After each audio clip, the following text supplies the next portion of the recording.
Biasanya, kalau mendekati lebaran kayak gini, aku udah mulai persiapan cari resep kue untuk isian toples nanti. Salah satunya, kue ini. Nah, pertama aku mau sangrai 200 gram kacang tanah sampai matang. Selanjutnya, masukkan ke dalam chopper, kemudian chopper sampai lembut ya bun. Kalau sudah, siapkan 300 gram kurma, kemudian aku mau keluarkan isinya seperti ini.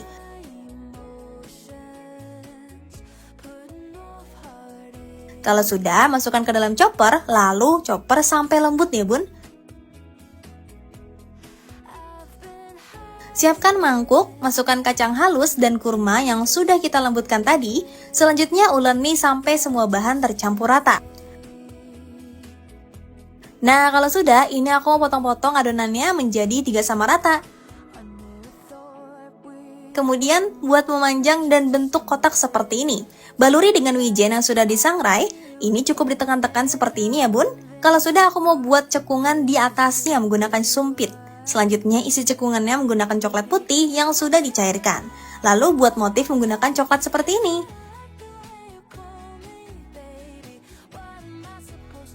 Nah, kalau coklatnya sudah mengeras, selanjutnya tinggal kita potong-potong kotak. Untuk ukurannya disesuaikan aja ya bun. Kemas menggunakan kertas kue seperti ini, lalu tinggal kita masukkan ke dalam toples. Ini tuh rasanya enak banget loh bun.